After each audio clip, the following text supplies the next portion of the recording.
यहाँ से स्टार्ट करेंगे जो हमारा डेली का टारगेट है, ठीक है। तो इसको देखेंगे, आज हमारा डे जो है डेली टारगेट का 25 है, राइट। और डेट आज आपकी है यहाँ पर 12 मार्च, ठीक है। तो यहाँ से स्टार्ट करेंगे, देखेंगे यहाँ से देखते हैं जो आज का टॉपिक है वो क्या करना है। आज का जो टॉपिक उसमें मैंने कुछ चेंजमेंट किए हैं, ठीक है। जैसे कि आपका जो मैप है, मैप में मैंने आपको यहाँ पर मैप ना दिखा के सीधे मैप के 5 क्वेश्चन पूछे जो हमारे काफ़ी इंपॉर्टेंट है इस बार के लिए न्यूज़ में, ठीक है। तो 5 क्वेश्चन अभी रोज में पूछूंगा, हो सकेगा तो मैप में दूंगा, तो अलग अलग टाइप मैप के आप आपको कराता रहूँगा, ठीक है। तो आप एक मैप की एक आपको कॉपी बना लेनी है, ठीक है। तो आपको मैप आपका रेडी हो जाएगा, ठीक है। उसके बाद एक करंट अफेयर्स की भी एक कॉपी आपको बनानी है, ठीक है। तो करंट अफेयर जितना भी रहेगा ये दोनों चीज़ आपकी अच्छे से रेडी हो जाएंगी, ठीक है। और यहाँ पर एक कॉपी ऐसी बनानी है जिसमें आपका पूरा टारगेट आप रोज लिखना है कि एक टारगेट आज का क्या है, कल का क्या है ना, एक कॉपी टाइप में, ठीक है। तो आपको वैसे भी बना के रखना है। तो स्टार्ट करते हैं। देखो लास्ट टाइम आपको काफ़ी हेल्पफुल मिलेगी अगर पूरा टारगेट का जो बना के रखोगे बुक कि हाँ सेकंड डे का क्या था, थर्ड डे का क्या था, 15वें डे का था ना, सब पूरा के जो बना के रखोगे तो काफ़ी हेल्प मिलेगी वहाँ से, राइट। तो स्टार्ट करते हैं। पहला नंबर जियोग्राफी हमारे, इसमें भारत का भूगोल आज मैंने दिया है, ठीक है।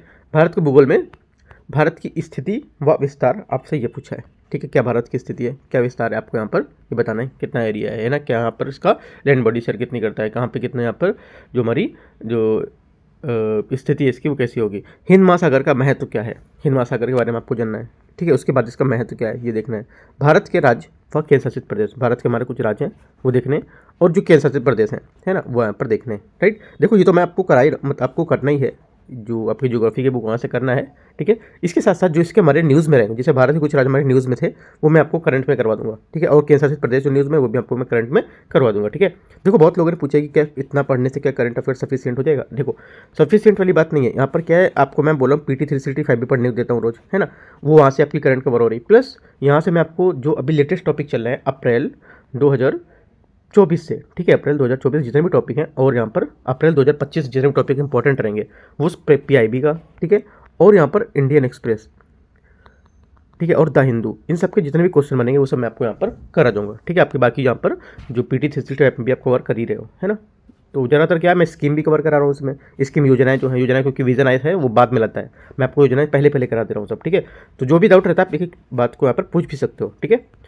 अगला देखते हैं टॉपिक हमारा, भारत के राज्य व केंद्र शासित प्रदेश, आपको ये करना है। दक्षिण का प्रायद्वीपीय पठार है ना, तो वो आपको यहाँ से कवर करना है, ठीक है। प्रायद्वीपीय पठार का महत्व क्या होता है ना, क्या प्रायद्वीपीय पठार क्यों यहाँ पर होता है, प्रायद्वीपीय पठार ये आपको पता होना चाहिए।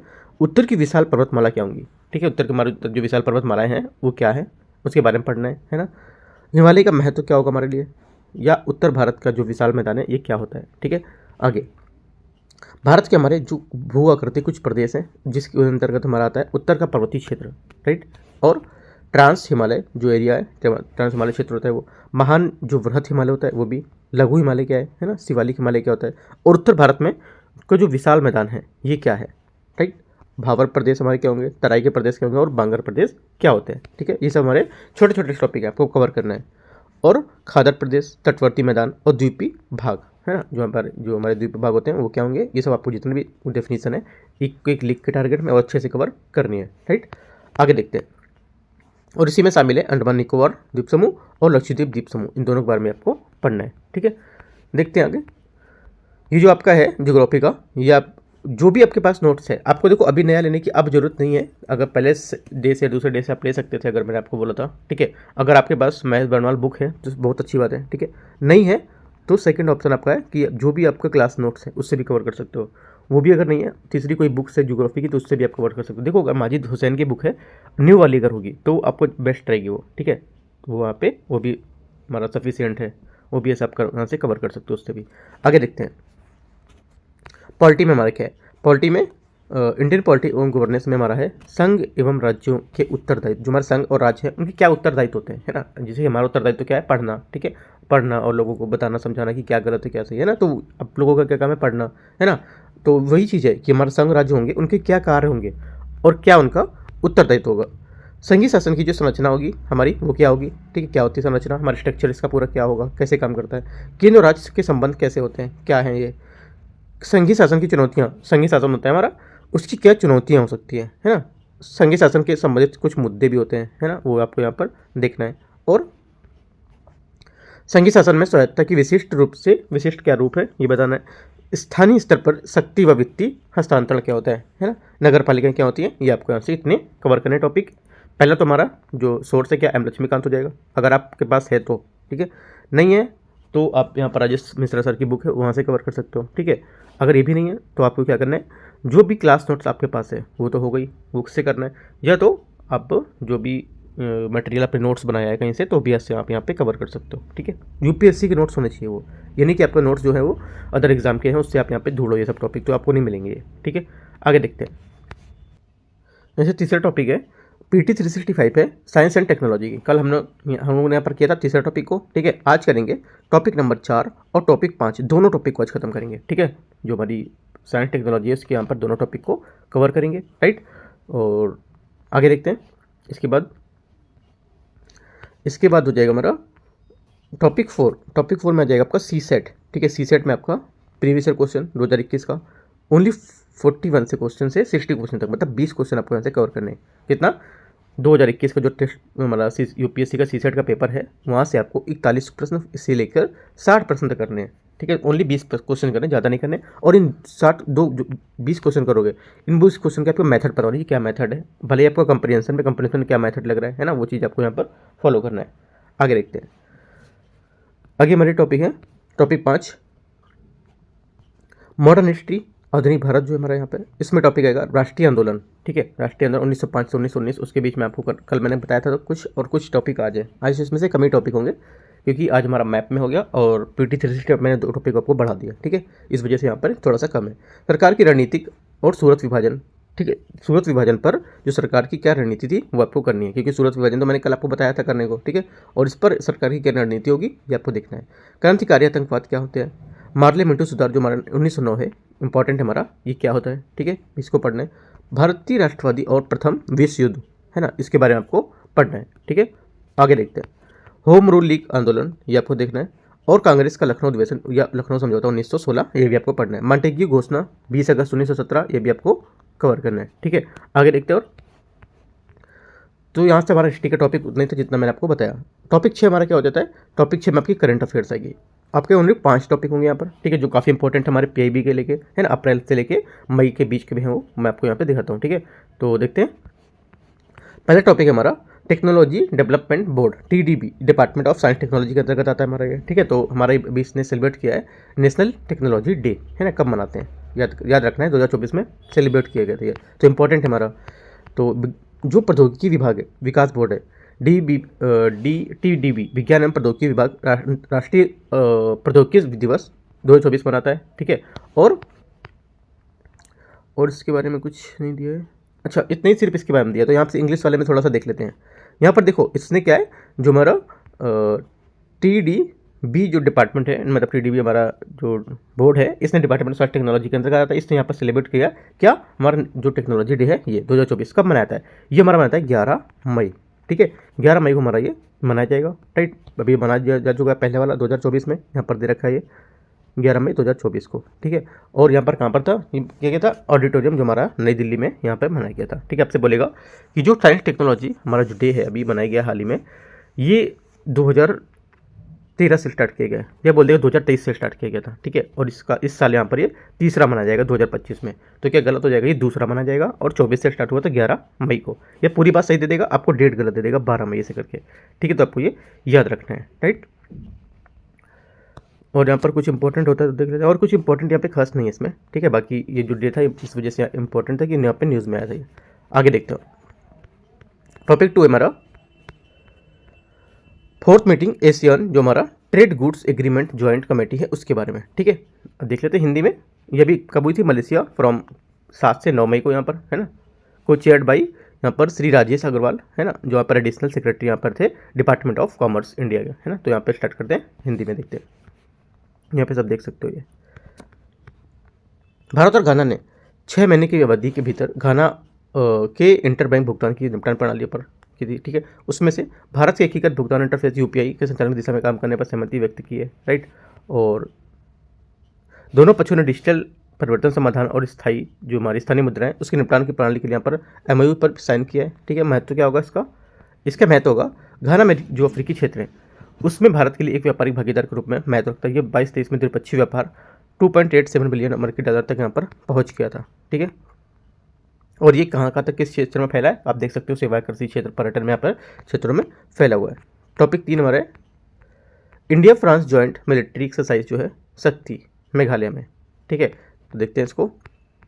भारत फ्रांस संयुक्त सैन्य अभ्यास शक्ति जो है इसका 7वां संस्करण हाल ही में मेघालय में उमरोई में संयुक्त प्रशिक्षण नोड में यहाँ पर शुरू किया गया था। अभ्यास शक्ति ये भारत और फ्रांस के बीच बारी बारी से आयोजित होने वाला द्विवार्षिक प्रशिक्षण कार्यक्रम है। उद्देश्य क्या होगा, संयुक्त राष्ट्र अधिदेश अध्याय हमारा जो 7वां उसके तहत उप पारंपरिक जो हमारे परिदृश्य हैं उसमें बहुडोमेन संचालन करने के लिए दोनों पक्षों की संयुक्त सैन्य क्षमता को बढ़ावा देना, ठीक है। और संयुक्त अभ्यास को अर्ध शहरी और यहाँ पर पहाड़ी इलाके इनमें संचालन पर ध्यान केंद्रित करना, ठीक है। संयुक्त जो हमारे प्रशिक्षण है इससे प्राप्त किए जाने वाले जो उद्देश्य हैं उच्च स्तर की शारीरिक फिटनेस जो हमारी सामरिक स्तर पर संचालन के लिए अभ्यास और परिष्कृत अभ्यास है उसमें सर्वोत्तम प्रथा को यहाँ पर साझा करना, ठीक है। इससे क्या होगा, इससे दोनों पक्षों को संयुक्त जो अभियान चलाएंगे है ना उसमें रणनीति तकनीकी प्रक्रिया जो होगी उसमें सर्वोत्तम प्रथा का साझा करने में मदद मिलेगी, राइट। तो ये आप ये पढ़ सकते हो। आगे इनका सबका PDF में टेलीग्राम पे शेयर कर दूंगा। टॉपिक 4 है president of India peace flow जो आपका फ्लोरल ट्रिब्यूटिस था, ठीक है। तो उसके लेकर यहाँ पर न्यूज़ में था, ठीक है, क्योंकि इनका जो फखरुद्दीन अली अहमद है इनका बर्थ एनिवर्सरी है इसको लेकर। तो देखते हैं इसको। फखरुद्दीन अली अहमद उन्होंने क्या है भारत के 5वें राष्ट्रपति के रूप में यहाँ पर कार्य किया। 24 अगस्त 1974 से लेकर 11 फरवरी 1977 की अपनी मृत्यु तक इस पद पर रहे थे। स्वतंत्रता संग्राम में योगदान वे भारतीय राष्ट्रीय कांग्रेस में शामिल हो गए थे और महात्मा गांधी के एक वफादार अनुयायी थे। उन्होंने व्यक्तिगत सत्याग्रह और भारत छोड़ो आंदोलन में भाग लिया था जिसके लिए उन्हें 1942 में गिरफ्तार किया गया था। यहाँ से देखो दो चीज़ न्यूज़ में आई, एक तो हिस्ट्री की खींची न्यूज़ में क्या पर आपका जो भारतीय राष्ट्रीय कांग्रेस है ये आपको थोड़ा सा पढ़ना है, क्या है ना, महात्मा गांधी के बारे में थोड़े से डीप में पढ़ना है, 2 पॉइंट हो गए। तीसरा हमारा यहाँ पर व्यक्तिगत सत्याग्रह क्या आता है, ये न्यूज़ में आया यहाँ पर करंट में, तो आपको यहाँ डीप में जाके पढ़ना है, ठीक है। भारत छोड़ो आंदोलन क्या होता है, क्या था, ये भी आपको जाके पढ़ना है, ठीक है, हिस्ट्री मिलेगा आपको, राइट। तो ये सब चीज़ें पढ़नी है। तो क्या उन्हें 1942 में गिरफ्तार किया गया था। तो 4 चीज़ें आपको जाके हिस्ट्री से कवर करनी है इसके आगे। राजनीतिक करियर इनका क्या था, उन्होंने कई महत्वपूर्ण राजनीतिक पदों पर काम भी किया है, ठीक है। वे 1952 में 52 में राज्यसभा के लिए और उसके बाद 1967 में लोकसभा के लिए भी चुने गए थे। उन्होंने खाद्य और कृषि सिफारिश, सहकारिता, शिक्षा, औद्योगिक विकास और कंपनी कानून जैसे विभाग को यहाँ पर संभाला भी था, ठीक है। आगे 1974 में फखरुद्दीन अली अहमद भारत के राष्ट्रपति चुने गए थे। कब चुने गए थे, 1974 में, याद रखना है। आपसे सीरियल ऐसा क्वेश्चन पूछ सकता है, जरूरी नहीं यही पूछेगा, आपको सीरियल लगाने पूछेगा इनमें से कौन से राष्ट्रपति हैं इनके कार्यकाल के अनुसार आए थे, है ना, ऐसा करके पूछ सकता है। अगला उनका राष्ट्रपति पद 1975 में तत्कालीन प्रधानमंत्री इंदिरा गांधी की सलाह पर आपातकालीन घोषणा करने के उनके फैसले के लिए यहाँ पर उल्लेखनीय बनाता है ना। उनका कार्यकाल जो था संविधान को बनाए रखने के लिए उनके प्रति समर्पण को चिन्हित करता था, ठीक है। तो आपसे कुछ बातें जो मैंने बताई वो आपको याद रखनी है। विरासत क्या था, 11 फरवरी 1977 को उनका निधन हो गया। वे पद पर रहते हुए मरने वाले पहले भारतीय राष्ट्रपति थे, काफ़ी इंपॉर्टेंट है, याद रखना है। टॉपिक 5 हमारा आवधिक श्रम बल संरक्षण PLFS, ठीक है, इसके बारे में देखते हैं। लास्ट हमारी न्यूज़ है करंट अफेयर्स की। आवधिक श्रम बल सर्वेक्षण PLFS जो है त्रैमासिक बुलेटिन मार्च 2024 में, जनवरी से मार्च 24 में, इसमें 15 वर्ष और उससे अधिक की आयु के जो व्यक्ति है उसके लिए जनवरी से मार्च 24 के दौरान शहरी क्षेत्रों में जो हमारी बेरोजगारी दर है वो घटकर 6.7% हो गई है। डेटा इंपॉर्टेंट है। जनवरी मार्च 2024 में महिला जो हमारा UR है मतलब घटकर जो हमारा है 8.5% हो गया है, राइट। और 15 वर्ष और उससे अधिक की आयु के यहाँ पर जो व्यक्ति हैं उसके लिए शहरी क्षेत्रों में श्रम बल भागीदारी दर जो हमारी है LFPR जो है जनवरी मार्च की तुलना में और जनवरी मार्च 2024 में ये क्रमशः 48.5% से बढ़कर 50.2% हो गई है, ठीक है। तो कुछ डेटा है हमारे, एक तो मेल फीमेल का है ना, और आपका यहाँ पर जो 15 वर्ष से अधिक आयु के जो व्यक्ति उनके लिए डेटा दे रखा है वो इंपॉर्टेंट है। जनवरी मार्च 2024 के दौरान शहरी जो हमारे क्षेत्र है उसमें महिला श्रम जो बाल भागीदारी दर ये बढ़कर 25.6% हो गई, जो LFPR में समग्र बढ़ती प्रवृत्ति को दर्शाती है।